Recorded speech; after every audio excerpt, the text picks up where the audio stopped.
Good morning, MedTech Partnering Conference.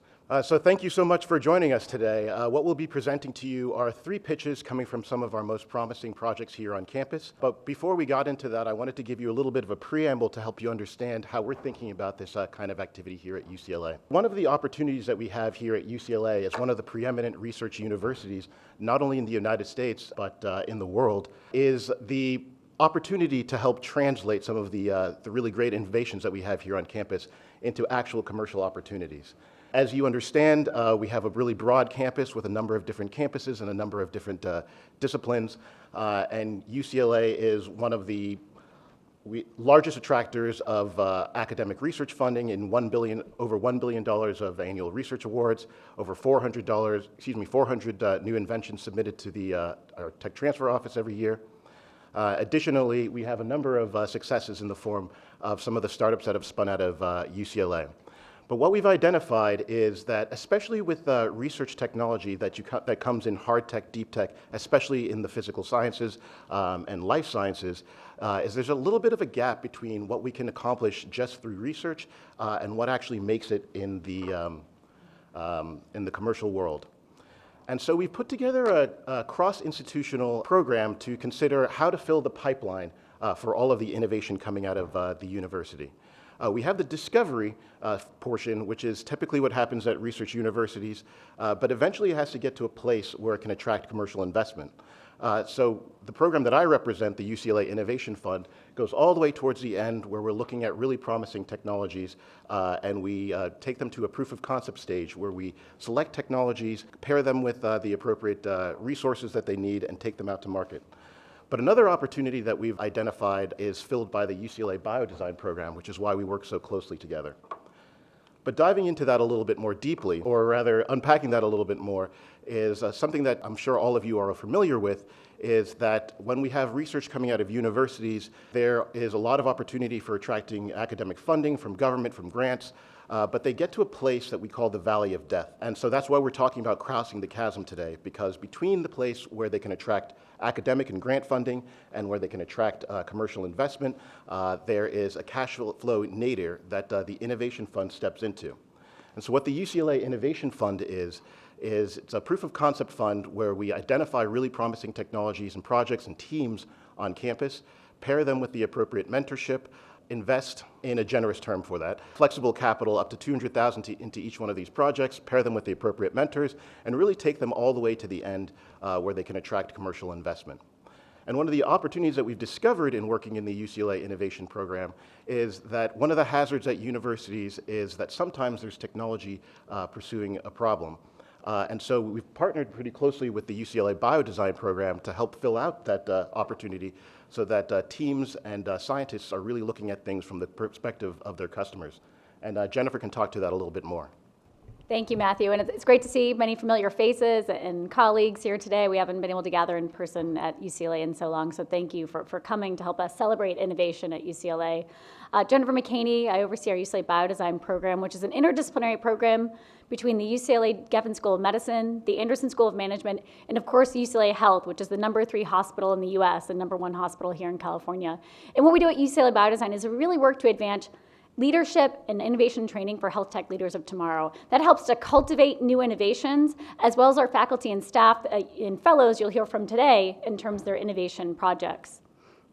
The UCLA Biodesign Fellowship is structured across 3 different major programs. We have a postgraduate fellowship for clinicians, nurses, engineers, and business professionals. We also have a program for faculty and staff. You'll hear from Dr. Renee Sturm today from the UCLA Biodesign Accelerator Program, in which we work to advance those projects so they're ready to hand off to Matthew to take into the UCLA Innovation Fund funnel.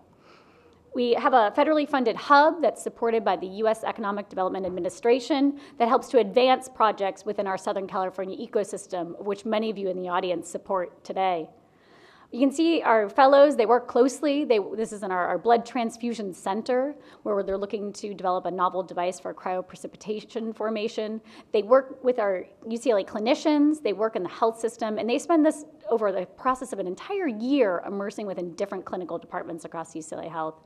The Biodesign Fellowship applications open in the summer, every summer. This summer, summer 2021, although it feels like it was just 2022. It feels like it was 2021 just yesterday.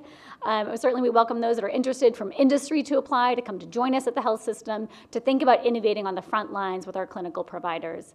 And so with that, I'd like to pause and welcome Dr. Renea Sturm from the Department of Urology, where she'll speak about the Biozipper tissue closure device.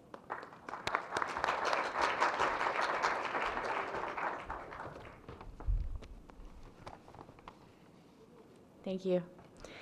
My name is Renee Sturm. I'm pleased to have this opportunity to discuss with you my team's development of a tissue closure device called the Biozipper. Entering a novel space with few of the tissue closure options seen in other fields, the Biozipper has been developed for initial application to internal surgical closures in the 680,000 annual urologic reconstructions performed in the U.S. The Biozipper addresses the unique needs of the urinary tract by reinforcing suture lines in complex surgical reconstruction. By doing so, it will decrease 30-day complications and readmissions by approximately 20%, with a savings of more than $5,000 per procedure. Our new materials represent adhesive functionalization of one of the projected fastest-growing biomaterials. We have developed a working prototype and are in preclinical testing and material optimization. The Biozipper is designed to mitigate the significant risk of complex urinary tract procedures in high-risk patients, regardless of surgical volume. It does this by leveraging cutting-edge biomaterials, providing fast, consistent luminal closure, and is readily applied within standard procedures using open or robotic platforms. To inform device development, our team participated in the NSF I-Core program, where we interviewed about 150 stakeholders. Across stakeholders, decreasing complications and readmissions was a top priority. This is because in these procedures, there can be up to a 30 to 68% complication rate. Additionally, the Biozipper will address specific needs of each stakeholder, including the greater than 5,000 reduction in cost per procedure, a 20% decrease in complications and readmissions, and a 30% decrease in operative time, requiring fewer sutured layers for closures. The Biozipper enters a growing market with a CAGR of 7.7% over the next 5 years, driven in part by the growth of internal closures for minimally invasive procedures. Inclusive of early anticipated device applications in select GYN, GI, and urologic surgical closures, we anticipate 4 million procedures can be readily affected by the use of the Biozipper. Specific to urinary tract reconstruction, there are 680,000 procedures performed in the U.S. each year, of which approximately 50% can be addressed by the initial marketing campaign. Based on a procedural volumes that we have here and an estimated $500 device cost, we estimate that this would be a $340 million initial market. In this video, the prototype is demonstrated. You can see the initial closure. This is a typical suture line for a bladder repair. You can then see the device prototype being applied overlying the suture line.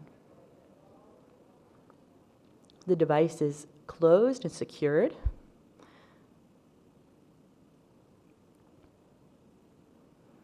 And then the bladder is filled. This is an example of a burst pressure test using the standard closure mechanism. And you can see that when the Biozipper is applied, specifically as the bladder fills, there's reinforcement of that suture line. And in comparison to the gold standard, there's a significant increase in the burst pressure required for a urine leak to occur. The IP landscape was evaluated, a provisional patent was filed, and a PCT application is pending for European and US markets. The novel features of our device include a flexible bioabsorbable backbone, as you can see on the right, using polyglycerol subicate, which can be modified to specifically target the mechanics of each tissue. There's also a bioadhesive mechanism that you can see on the lower right, compares favorably to commercial alternatives such as Tisseel. There are also methods to pull the device together across the closure line. We will seek early partnerships with surgical device companies to optimize device production, expedite initial clinical trials, and leverage market penetration. Our anticipated path to market will be bolstered through these partnerships and through our team's ready access to key opinion leaders at UCLA and beyond. Over the past 2 years of R&D, we have received funding from the NSF and recently were supported as part of the current TDG Innovations Program. We've completed customer discovery, IP protection of the device, and initial product development. We anticipate with additional financial and advisory support, we will achieve a design freeze in late 2022, followed by small animal procedures and manufacturing optimization and partnership in 2023. I've had the opportunity to work with an extraordinary team in collaboration with Dr. Ali Hosseini at the Terasaki Institute for Biomedical Innovation. Our team is led in our daily R&D by Dr. Georgia Ninwini II, a project scientist in my lab. If you are interested in working with us to improve surgical equity regardless of care environment or surgeon experience, please reach out. My email is here. By entering a urologic reconstructive market, the Biozipper will provide a solution for high-risk, complex procedures with few options available in other fields. It will support surgeons and patients, regardless of practice location, surgeon experience, and patient factors. It will additionally provide significant value with a savings of more than $5,000 per procedure while facilitating an ongoing trend toward completion of these suture lines inside the body using a robotic approach. The beachhead market is poised to be rapidly followed by additional soft tissue applications, drug delivery, and smart sensing technology. Thank you so much. Thanks so much, Dr. Sturm. We welcome any questions that you have. Please just walk down the center aisle and ask them at that microphone in the center. And I'll also check Twitter. If you're joining us virtually, please submit any questions that you may have to that same Twitter hashtag. This is Anshu. Very nice project. I was wondering how you arrived at the material and design that you finally used, how many prototypes and material options you tested, and what that process was like. Sure, thank you. So I've had the opportunity to work with Dr. Khidm Hosseini's lab and multiple material scientists there. They have extensive background in adhesive development. We specifically looked at initially the material characteristics of a material that could be tunable and had the appropriate degradation properties for the urinary tract. One of the interesting things about the urinary tract, you can imagine, is that, so I also work in tissue engineering, and you can imagine that the tissue has to be able to expand extensively, so up to maybe 500% its original length without breaking, and that needs to be applied to suture lines as well. And so we looked for a material that could do that, and so the material we're using is polyglycerol sebacate. It can be modified readily by component ratios or by curing time, and so that can achieve those mechanical properties. We then looked forward for the adhesive mechanism and we're using a L-DOPA backbone for adhesive coating for that, and that's a muscle-inspired mechanism, so it can work in an environment that may have fluid present that needs to be watertight. Any other questions? All right. It doesn't look like we have any questions coming in on Twitter, so thank you so much, Dr. Sturm. Thank you.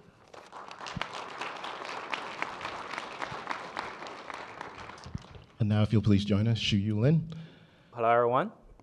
So my name is Shu-Yu Lin, currently a PhD student at UCLA ECE department, and it's my great honor today to introduce our innovation on a wearable therapeutic drug monitoring platform. We start by noting that currently non-optimized medication therapy is causing us more than $500 billion per year, and this is fueled by inappropriate dosing. That is to say, how to find the right dosage for a drug for an individual like you and me. And this issue is particularly challenged for the medications with the narrow therapeutic indices and to prevent adverse effects that enable effective therapy. Patients prescribed to those medications have to undergo therapeutic drug monitoring sections. Currently, there are more than 3 million patients that undergo such sections per year, and it is just the beginning. By looking into the drugs with narrow therapeutic indices, we identified the medications with narrow therapeutic indices, and this is really a pressing need. Among those medications, our immediate target is antibiotics with narrow therapeutic windows, such as vancomycin. Dosing those antibiotics is particularly challenged, mainly due to its overdose is associated with a higher rate of acute kidney injury, while its underdose is associated with the antibiotics resistance. To formulate its societal impact, just for vancomycin alone, the misdosing of the drug is associated with more than 40,000 AKIs per year, and that is a treatment cost of more than $5 billion. However, encouragingly, the good news is that People have shown using advanced monitoring technology, this cost can be reduced effectively by more than 2/3. And this is where we think our wearable technology can play a role. To specify here, we are developing a wearable drug monitoring platform and which can be used to monitor the drug molecules in the interstitial fluid in a minimally invasive and continuous manner. And this platform is enabled by our unique engineering solution to immobilize electrochemical aptamer sensor on the microneedle substrate. And to put in the context, comparing to the continuous glucose monitoring device of similar formats, our device can detect drug molecules that is thousands times lower in concentration while using a needle that's 10 times shorter. And the other beauty of our work is high generalizability. Like by simply designing and swapping the aptamer, we can target a variety of drugs. That is to say, we can target the whole giant therapeutic drug monitoring markets. In our completed preliminary study, we have shown the in situ drug monitoring platform in the rat model, and we are super excited about the observed high ISF and blood correlation. And moreover, due to the high sensing resolution of our device, now we can potentially detect the patient's overall drug exposure within the first tenths of minutes after the drug administration. And this is something that absolutely cannot be done using any other existing solutions. To elaborate, currently standard TDM is performed using a single point blood trough level monitoring. However, such a method is invasive, has a long turnaround time, and more importantly, it cannot accurately predict the pharmacokinetics of the drugs. Newer methods has been proposed using 2-point blood measurement to predict the drug's area under curve profile, and the has improved accuracy. It's rely heavily on the population data. And the emerging engineering solution reported in the literature has shown the possibility to in an implantable format sense the drug molecules. Although it have a continuous sensing capability, such a process involves surgical sensor placements and is associated with a higher infection risk. Compared to those suboptimal existing solutions, our solution is minimally invasive and can track molecules in real time and continuously with a sub-minute resolution. So at this point, we are working on the device optimization and animal validation. And at the same time, we work closely with the UCLA FDA affairs team to identify the regulatory pathway of our device. Once established, we'll go after the 2-phase human subject validation study, which will leverage our long-standing collaboration with the UCLA and the Stanford Medical School. And at this point, we are looking for technical and clinical co-developed partners and capital to support our platform transformation. And with that, I would like to conclude the talk, and thank you for your listening. I'm open to all the questions you might have. Thank you.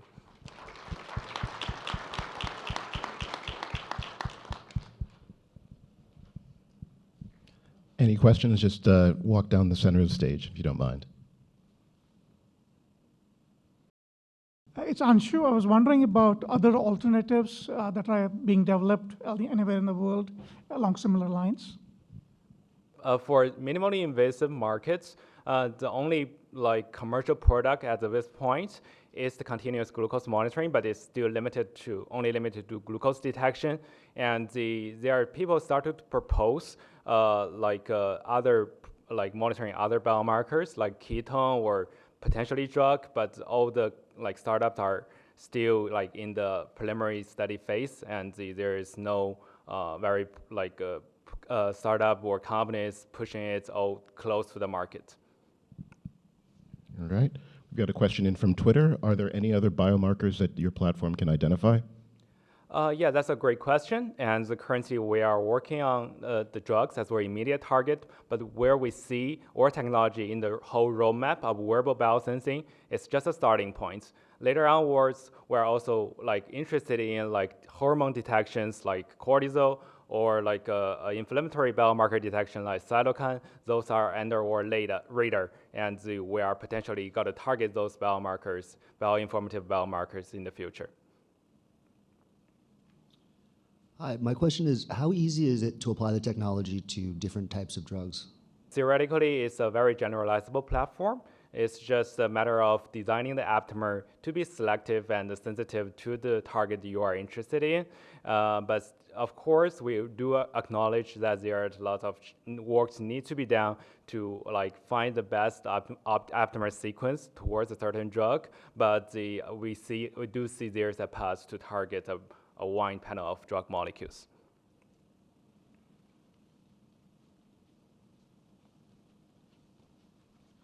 Yeah, it's a very exciting project. So I want to ask how practical to integrate this kind of sensor with the current wearable device to let it wirelessly do the data transmission and remote control?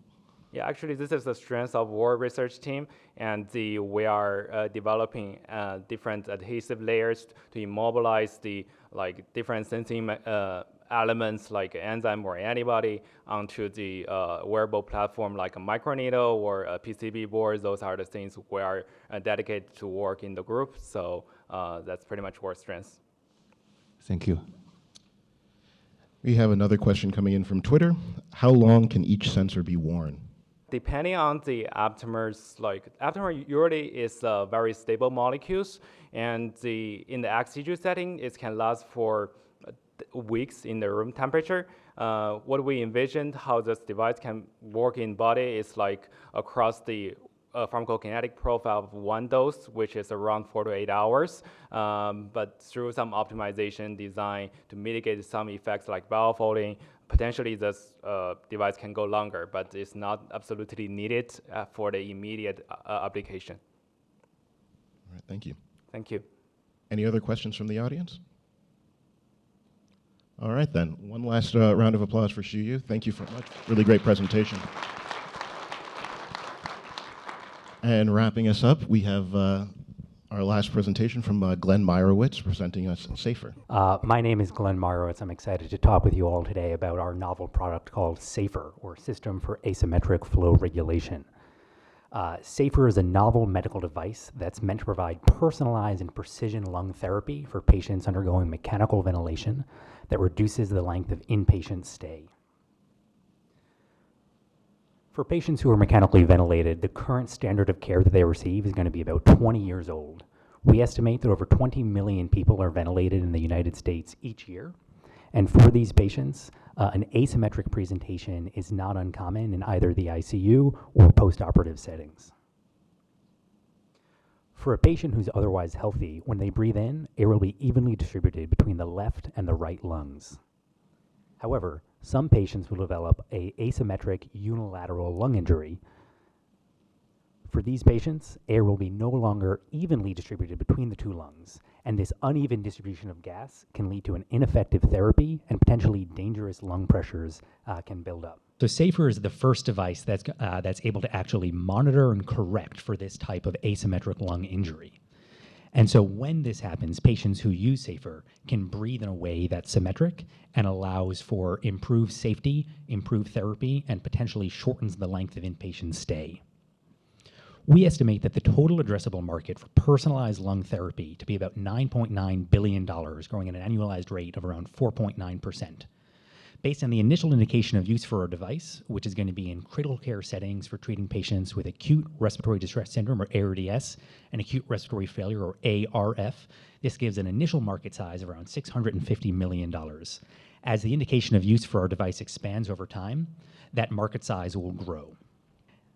And so Safer competes with devices across multiple product classes. Traditional mechanical ventilation is something that most of us are going to be relatively familiar with, particularly over the last 2 years of the COVID pandemic. And so this is a tool that's relatively low cost, has relatively low rates of procedural complications, but provides very little ability for personalized and targeted lung therapy. On the other extreme, you have therapy such as extracorporeal gas transfer, such as ECMO, where blood is actively drawn out of a patient's body and gas transfer occurs in a machine. This can be very expensive, costing upwards of $75,000 per treatment, and has not been shown to be cost effective in the United States. And additionally, there's very high rates of procedural complications associated with ECMO and other types of extracorporeal gas transfer procedures. SAFER represents a novel paradigm shift in how we think about respiratory support, where we can provide low-cost care that has low rates of procedural complications, and it's also the only device that will exist that allows for precision targeting of respiratory support to exactly where it's needed based on level of injury of the lungs. So what is SAFER exactly? This is a patent-pending technology that delivers personalized and precision lung therapy to patients undergoing invasive mechanical ventilation to reduce the length of inpatient stay. Here, when we say personalized, we mean that SAFER has sensors embedded inside of it that allow us to detect the location and degree of severity of lung injury. And precision means that we can target therapy to exactly where it's needed. So SAFER is a device that allows us to monitor the location of injury and optimize therapy to improve patient outcomes.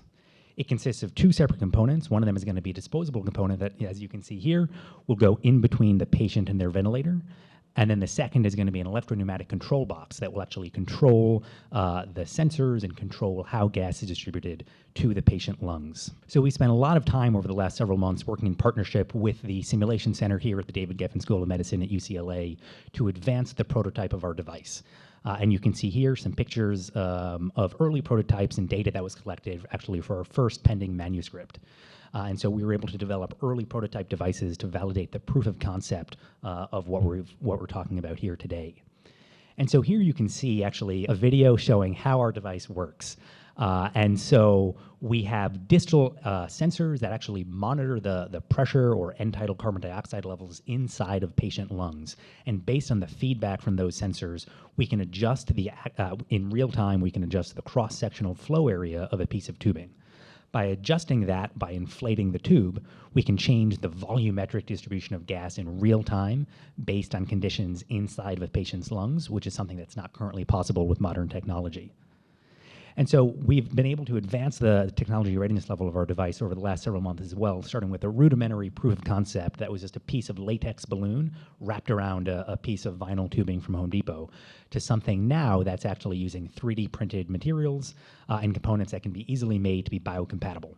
And by reducing the length of inpatient stay, SAFER is going to be able to offer an annual savings about $6 million for a 500-bed hospital, which is similar to the size of Ronald Reagan Hospital here at UCLA that many of you would have walked by on your way to the Luskin Center today. Because of that SAFER relies on existing hospital infrastructure, we can use existing payment codes, so there's no need for new codes. And hospitals that use SAFER will be able to be reimbursed using the same existing DRG codes that they use now, so their revenue streams will remain constant while their costs will go down. When we get to the point of manufacturing and distribution, we will plan to partner with a ISO 13485 certified manufacturer to produce our devices. We have a fantastic multidisciplinary team of healthcare technology innovators from medicine, engineering, business development, and strategy, with years of experience developing devices and bringing them to market. And we have advisors from top academic medical centers, of course, from UCLA Health, the #3 hospital system in the United States. I want to thank both UCLA TDG. We've recently been invited to be a part of the 2022 Innovation Fund, and of course the UCLA Biodesign program. So thank you both Jennifer and Matthew for the support of this project. In terms of going forward, we are always looking for skilled talent and individuals to join our team from engineering and business experts who can help us work on this exciting project to expand our network. And while we're not currently raising capital, also always looking to engage with early stage investors who are interested in talking with us about the exciting work that we're doing.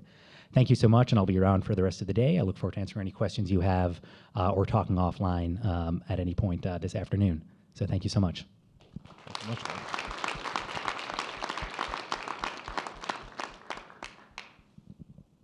I'm sure we know the drill. If you have any questions, please join us in the middle. Nothing on Twitter? I'm sorry? Nothing on Twitter? Do we need to read out the hashtag? So I'm going to apologize. I'm not sure if this question is actually for you or the previous presentation, but is the signal stable over time? I think that one was for she used. You want to take it? Sorry about that. I just wanted to make sure it got asked. The signal is very stable.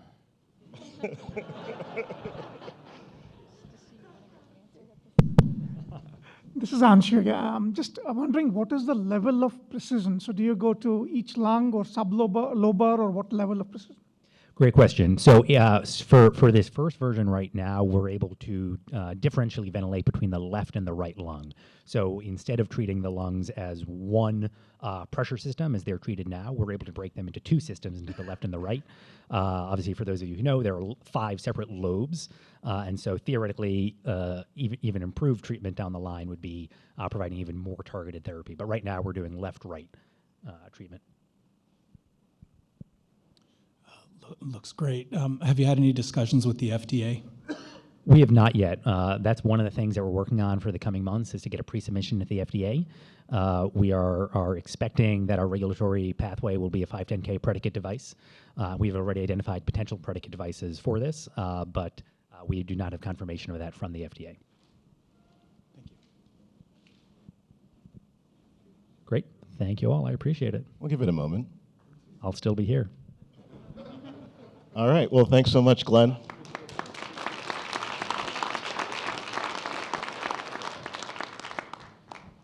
So as you can see, there's a broad variety of technologies that are coming out of UCLA that are enabled by both the Biodesign program and the UCLA Innovation Fund. So I want to invite everyone in this audience and everyone who's joining us online, if you have any questions about these technologies or any of the other potential technologies that we might have in our portfolio, please feel free to reach out to Jennifer or myself today, or eventually on Jujama or over email.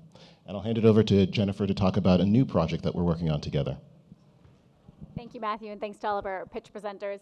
I want to end by closing with something that we all at UCLA are really proud of and excited to present with you today in collaboration with the Technology Development Group, UCLA Health, David Geffen School of Management, and as well as the rest of our community here. And that is the TechWitty Accelerator. And we have a brief video here.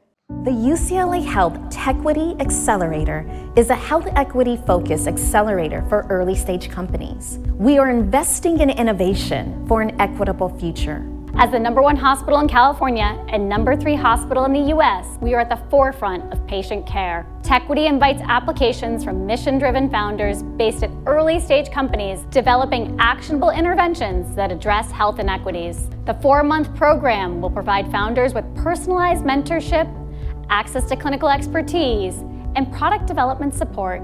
The program will culminate in a final pitch showcase featuring UCLA Health leaders, investors, and community stakeholders.